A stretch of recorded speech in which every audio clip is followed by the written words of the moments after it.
Verily, verily, I say unto you, he that believeth on me, the works that I do shall he do also, and greater works than these shall he do. John 14:12. When we start walking that higher path, then we start experiencing the miracles in life and start moving towards goals that were set for us by our Spirit long before this soul was manifested. Those miracles will be larger and greater than what Christ even accomplished during his time here on earth. We can live full, complete lives just as the plants and animals do on this planet.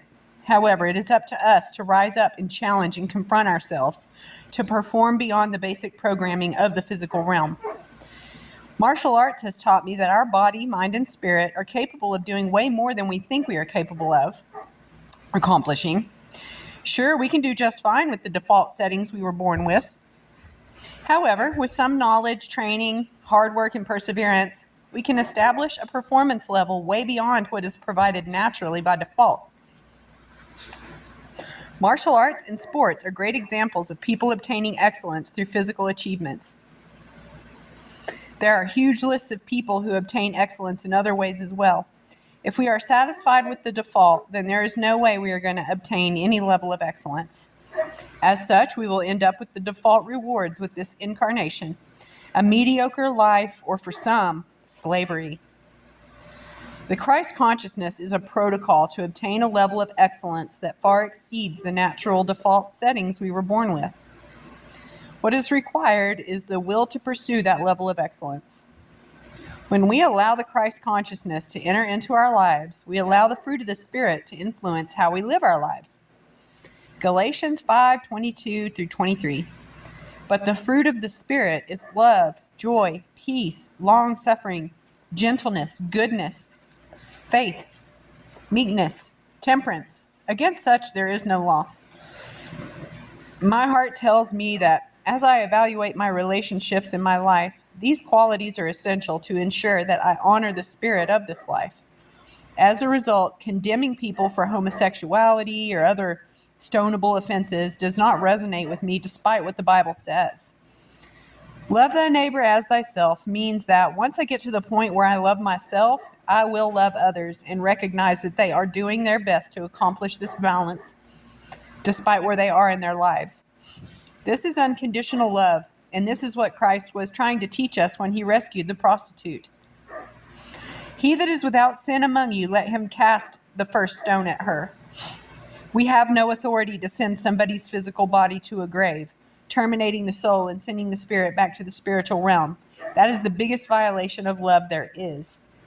As a result, why would I criticize and bash homosexuals or any other identifiable group of people? I would be harming myself along with others if I ever did anything like that. I work very hard to support and encourage. That is the higher ground that Christ talked about in his teachings. His encouragement was for us to embrace a much higher level of training so that we can accomplish what he did and more. That level of training to be a natural artist as well as a mental artist, emotional artist, and spiritual artist is all-encompassing, grueling, and extremely rewarding if we accomplish it all. What it always comes down to is choice. I decided to engage some critical thinking and decide for myself what I would believe or reject. I have to filter everything through how I feel because the mind is horrible at making decisions due to so much temptation. I decided that I would base my key decisions in life on a simple premise. The solution is simple, and it must be rooted in love and the fruit of the Spirit. Whenever I am confronted by new information, ideas, or concepts, I engage the intellect to fully analyze the information. I then meditate to quiet the mind so that I can access the universal mind to make sure it feels right before I act upon it. If it's not an expression of love or tough love, then I will not participate. Much of what I see out there does not fit with that expression, and as such, I refuse to participate with our current models and systems. I have to be careful, though. Being centered and balanced does not mean static and just straight up and down or rigid. Have you ever seen a martial artist practicing or performing their art? Even to this day, I'm amazed at the beauty and grace of the human body when it's in motion. Despite all the moves, flips, turns, contortions, etc., the artist is always centered and balanced.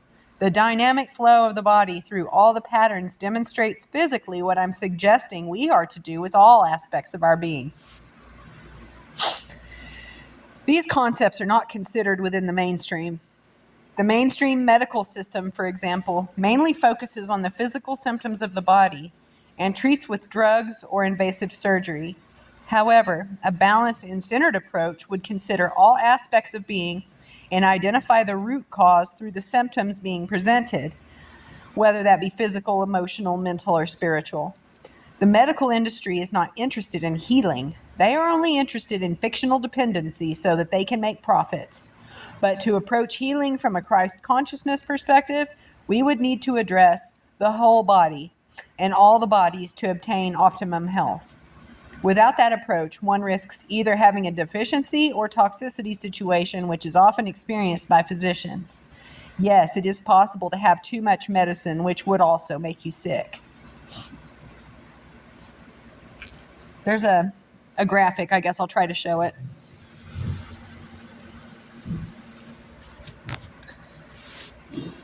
A good healer will recognize that there are energies at play that go far beyond the physical, but yet manifest physical symptoms. I found this acutely true through my depression. I experienced over 20 years of depression, and throughout that time, I was constantly sick. I suffered from one ailment to another on a constant basis.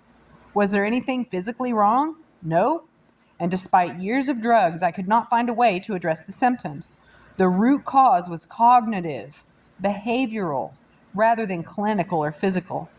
I refused to accept the truth, and I went through multiple drug protocols in order to address the symptoms I was experiencing.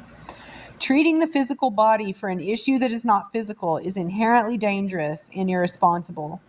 However, once I surrendered and changed my cognitive behaviors and way of thinking, all the physical symptoms went away. If we accept the teachings of a spiritual master, we will then start to recognize the benefits within our lives. Just as my physical body is now capable of performing way better than it ever has as a result of martial arts training, I also feel younger, stronger, and more virile, which allows me the opportunity to then have the time and energy to help others obtain the same. I could not have accomplished any of that if I did not recognize and honor all aspects of who I am and start living in harmony and balance with what it means to be me.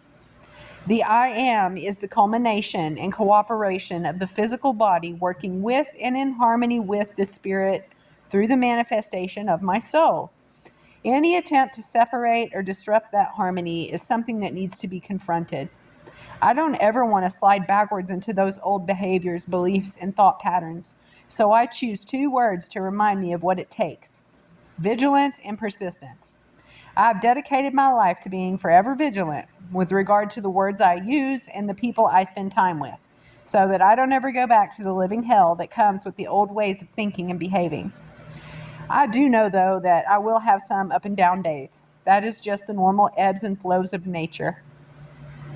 On the down days, I will persist, knowing that I will get out of it and move on. Those down days used to last for a few weeks. Then I got them down to a few days. As of now, I have them down to a few hours.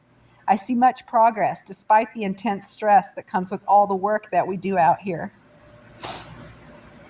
Dr. Wilhelm Reich has really helped me come to terms with the ebb and flow of nature. He explained it with the 4-beat cycle: tension, climax, discharge, relaxation. Reich suggested that everything follows this cycle, whether it's a cell dividing or the expansion and contraction cycles of groups of organisms in nature. As an aside, I can say that I also have observed the domestic violence cycle follows that same 4-beat way of being.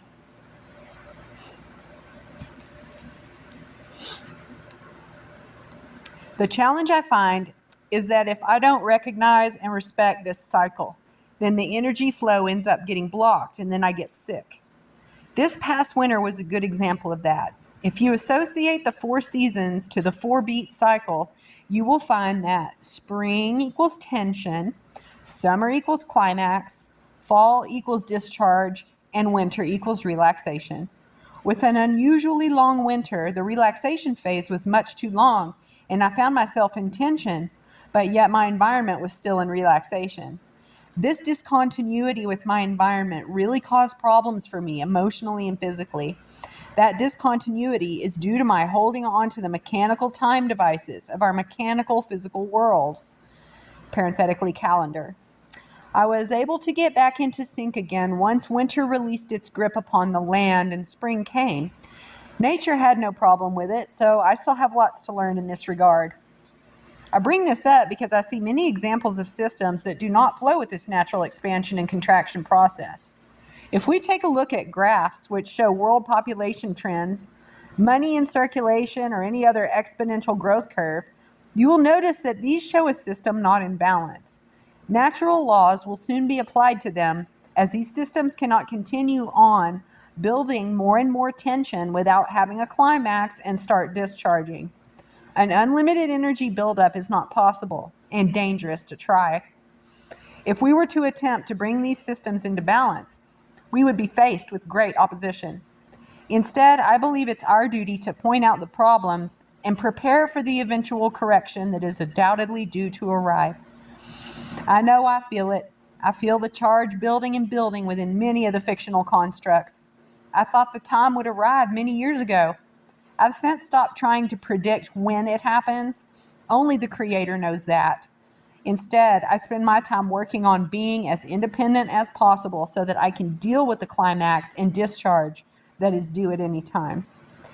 Resurrecting ourselves from the death in the fictional realm requires that we contemplate the full scope of who we are and our relationship with it all. It then puts into perspective our relationships with others and with the Creator. Each and every single one of us is faced with exploring that simple question, who am I? I, for one, am just starting to explore that question. And as such, all I can really do is answer, I am that I am. There are no words to describe what or who I am, and no name can ever do that description justice. All I can really do is explore all aspects of my relationships. As I explore these questions, I am confronted about how I'm going to govern myself. I recognize the fiction is sadly ill-equipped to address these types of questions or issues, so a higher authority must step in to govern the process of exploration. That higher authority is spirit, and without it, this work could never take place. The spirit of I am is to love. Resurrecting ourselves to embrace this higher consciousness level of I am is what will change the world forever.